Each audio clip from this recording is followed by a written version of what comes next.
Oke, Assalamualaikum warahmatullahi wabarakatuh.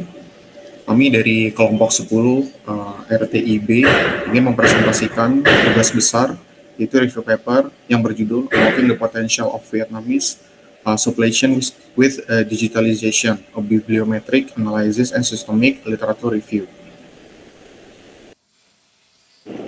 Oke, yang pertama itu ada objek kajian.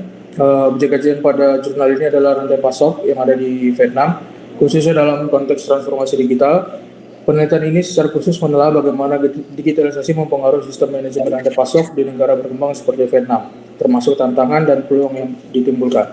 Pada penelitian ini terdapat 4 fokus utama. Yang pertama itu ada digitalisasi rantai pasok, yaitu penerapan teknologi digital seperti blockchain, IoT, AI, dan analitik big data dalam supply chain management. Yang kedua ada strategi perusahaan Vietnam dalam mengelola transformasi digital untuk meningkatkan efisiensi operasional dan keberlanjutan. Dan yang ketiga ada perubahan nilai dan struktur organisasi, itu dampak digitalisasi pada proporsi nilai, jaringan nilai, saluran distribusi, serta perubahan struktural dalam organisasi. Dan yang terakhir ada keberlanjutan, yaitu integrasi praktik berkelanjutan dalam supply chain management melalui teknologi digital. Next. Masuk ke definisi masalah, terdapat 6 elemen masalah yang digunakan untuk mendefinisikan masalah dari penelitian yang ada pada jurnal. 6 elemen masalah tersebut meliputi decision maker, yang mana merupakan pihak dari manajemen perusahaan yang ada di Vietnam dan juga pemerintah Vietnam itu sendiri. Lalu ada decision objective, yang mana tujuan dari penelitian ini adalah untuk mengetahui peningkatan efisiensi, ketahanan, dan keberlanjutan rantai pasok di Vietnam dengan melakukan digitalisasi. Lalu yang ketiga ada decision criterion, yang meliputi biaya implementasi teknologi, dampak terhadap pelanggan, kesiapan organisasi dan sumber daya manusianya, serta tingkat efisiensi operasional. Yang keempat ada performance measure, yang meliputi waktu siklus dan distribusi logistik, kepuasan pelanggan, lalu kecepatan respon terhadap fluktuasi, salah satunya fluktuasi demand. Yang kelima ada alternative source, meliputi investasi penuh dalam IoT, blockchain, dan AI secara bersamaan, lalu outsourcing transformasi digital ke vendor teknologi, dan pelatihan sumber daya manusia. Lalu yang keenam adalah konteks, yang mana konteks penelitian ini adalah Vietnam sebagai negara berkembang dengan infrastruktur dan kesiapan digital yang beragam, serta adanya regulasi pemerintah dan dorongan untuk melakukan transformasi industri 4.0. Next. Setelah membuat 6 elemen masalah dapat dibuat influence diagram. Pada gambar berikut diketahui terdapat 3 input yang uncontrolled, meliputi kemajuan teknologi, peraturan pemerintah, dan pandemi. Lalu ada 3 input yang dapat dikontrol, yang mana meliputi kemampuan sumber daya manusia, investasi terhadap IoT dan blockchain, dan AI, lalu keputusan manajemen perusahaan yang akan merujuk kepada kecepatan merespon ketika terjadi fluktuasi, waktu siklus, dan tingkat kepuasan pelanggan yang tinggi. Dengan tujuan akhirnya adalah meningkatkan efisiensi, ketahanan, dan keberlanjutan rantai pasok dengan digitalisasi. Selanjutnya ada kerangka teoritis. Pada jurnal ini menggunakan inductive framework sebagai dasar teoritis utama untuk menganalisis transformasi digital dalam supply chain. Dalam kerangka tersebut menekankan 4 perubahan utama akibat digitalisasi. Yang pertama itu ada perubahan proporsi nilai, yaitu perubahan dalam cara bisnis menciptakan dan menawarkan nilai kepada pelanggan. Yang kedua ada perubahan jaringan nilai, yaitu pergeseran hubungan antar pemangku kepentingan karena disintermediasi dan demediasi digital. Yang ketiga ada saluran digital, yaitu pergeseran dari saluran tradisional ke platform digital. Yang keempat ada agilitas dan ambidexterity, yaitu kemampuan perusahaan untuk beradaptasi dan berinovasi secara bersamaan. Kerangka teoritis ini dipadukan dengan pendekatan CIMO atau Context, Intervention, Mechanism, dan Outcome. Selanjutnya terdapat teori pendukung. Yang pertama traceability teknologi, yaitu penggunaan blockchain dan IoT untuk meningkatkan transparansi dan efisiensi. Yang kedua ada sustainability, yaitu menggabungkan teknologi digital dengan praktik ramah lingkungan. Dan yang terakhir ada konteks ekonomi berkembang, yaitu bagaimana cara menghadapi tantangan seperti resistensi terhadap perubahan, keterbatasan infrastruktur, dan kebutuhan peningkatan keterampilan digital. Next.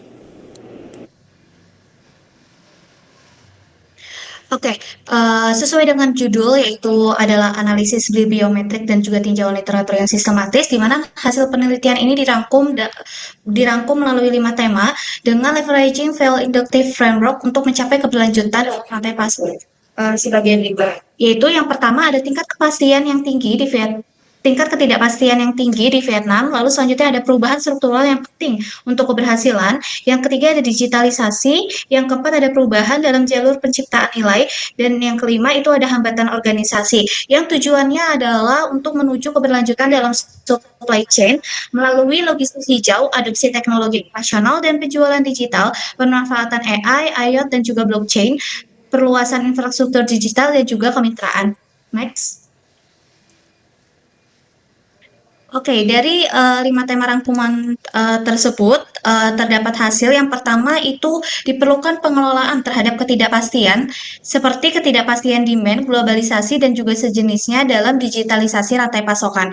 Hal-hal yang perlu dilakukan itu yang pertama adalah mendorong kolaborasi di antara berbagai pemangku kepentingan, termasuk lembaga pemerintah, asosiasi industri, dan perusahaan swasta, dan juga perusahaan swasta. Nextnya itu membangun fleksibilitas dalam supply chain untuk mengakomodasi perubahan permintaan pasar, gangguan dalam operasi logistik, dan juga ketidakpastian lainnya. Yang ketiga, itu melakukan penilaian risiko secara menyeluruh dan menerapkan rencana manajemen risiko yang komprehensif.